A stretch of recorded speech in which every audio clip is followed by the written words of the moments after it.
Hi everyone, it's Marie here, and I'm back today with the 12x12 process. This one is for Peartree Cutfiles, which is my cut file company. Now this one is a layout that's also one of the spring lifts from Scrap Squad on Facebook. So you will have seen the image at the beginning of the video there, and you can see it in the top left hand corner of this video now, and that's the layout that we are lifting. Now this is day 4, so Scrap Squad did 12 days of lifts in spring, and this is day 4. Now from the original layout you will have seen across the top there's lots of banners, so I decided to use this cut file. Now this cut file is one of the exclusives that's part of one of our Pearscriptions, our subscription service. So if you sign up to Pearscriptions you get 5 files plus a freebie every month, and you can do that either digitally or pre-cut. So this was one of the files from, what month are we in now? From April. So this was one of the April Pearscription files. All the April files were very floral. I try and do different themes each month, and I really wanted to use this. So when I saw the banners on that, on the original layout, I thought, oh gosh, that's perfect. I can use my little kind of string of flowers here.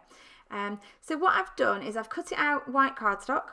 I've then backed it in one of the text papers from the Cocoa Vanilla Studios, I think it's the Unforgettable collection, and I've got 2 photographs of my son there from last summer when we went out on a little walk. It was such a glorious day. We were walking around a nature reserve, and we'd stopped here because there were some benches, and he was enjoying looking in the water to try and see what little creatures he can see. He loves looking for creatures and bugs and things.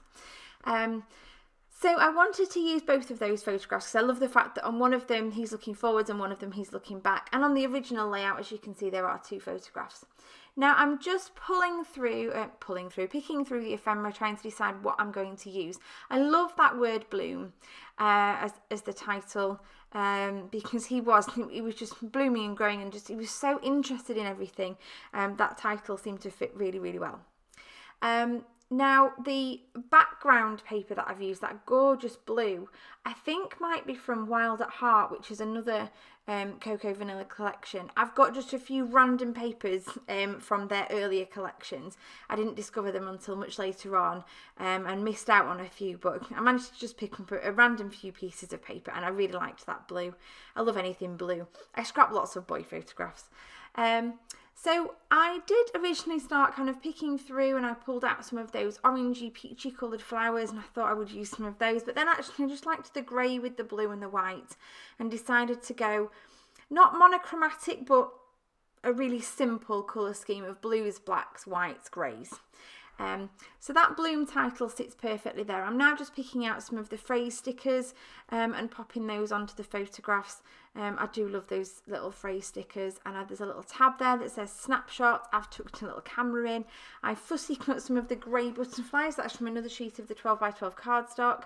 I think the smaller butterfly there is from one of the 6x8 cardstock pieces, because I bought this 6x8 pad as well.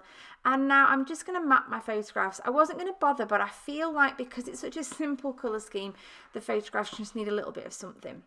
So I'm popping them on that grey, and I think I'm going to incorporate just a little bit of this wood grain. It kind of matches in with the tone of his skin, and also with the wood in the background, because he stood against a fence that obviously stops you falling in the water, thankfully. So he stood against that, looking at that. And I'm going to back them on some more of that text paper as well.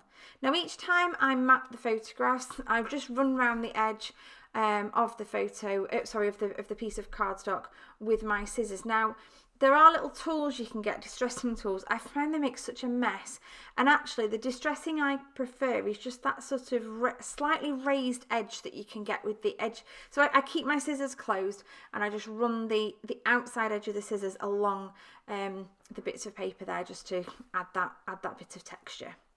So I'm going to map the second photograph now, but I'm going to do it in a different order. So this one is going to be the wood grain first. The other one, I think I did the grey first. Just to make it a little bit different, and then I'm going to put the white texty paper next.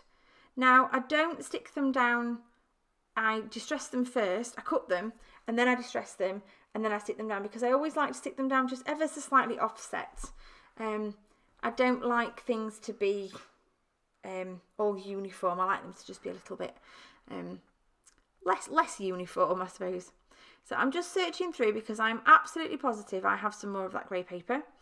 And it does pay to be persistent and to keep looking, because eventually, as I'm going through down here, I do find another piece of that grey paper, which is exactly what I needed. So I'm glad I looked through rather than cutting into a full sheet of 12 by 12.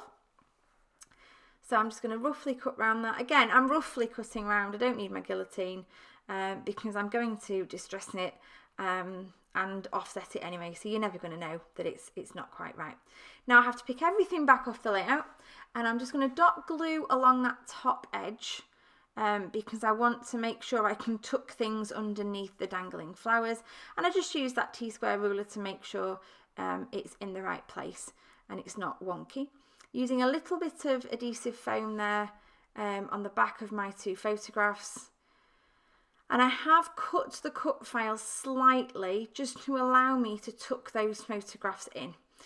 So I've detached the second flower across from the left so I can tuck that photo in, and I've cut a little bit the same on the right hand side just to give me a little bit more flexibility, make that opening a little bit wider so I can get both of those photographs in, especially now I've matted them because they're now obviously a little bit wider.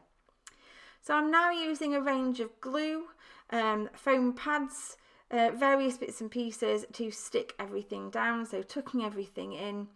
And here comes my title, here comes Bloom, which is just going to sit nicely underneath my 2 photographs. And then what I do for the butterflies is 2 little pads on each side of the butterfly.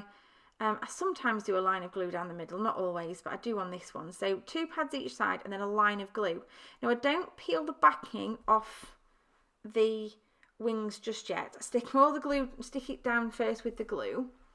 When I've stuck all the butterflies, I then go back with and pick off the backing. Basically what it does is it sticks the middle of the butterfly down and pops the wings up, so it just looks like they've just got a little bit more dimension. So I'm just going around now and picking that backing off. It comes off dead easy. And now I'm going to pop in some bits of the grey foliage. I really like those. Just want to stick on that little butterfly. I don't think I put that there originally, but I like it up at the top. And then from the same sheet as my title, I find some foam hearts. They're going to just be popped all over, and some little lines as well. I quite like those. So I'm going to put one at each side. I've not used those before, so they just kind of balance the black on the page really nicely. A couple more hearts in there. A few around that title, which I really like. And then I think I add a few Nouveau drops, yes I do, to the centre of the flowers. Now off camera, I do decide to come back in and add some sequins around the page. So there's just a few silver sequins that come around the page and a few twiddles of grey, like a charcoaly grey thread as well, and you'll see those on the close-ups in just a second. But here's me just putting the final touches, as they are on the video, with some white splatters. I do love a few white splatters on a page. So there you go, you can see the sequins now and the 2 little thread twiddles that we've got, one just tucked in either side of those photographs, and just a few sequins popped around the outside. I stapled on a couple of the little phrase tags as well. I liked stapling on. Again, it's just a little bit more interest on the page. And that's it for my layout. Thank you ever so much for watching. So do head over to Scrap Squad if you enjoy doing scrap lifts. They have one a week, and they also have events running throughout the year as well. But thanks ever so much for watching, and I'll see you again soon. Bye for now.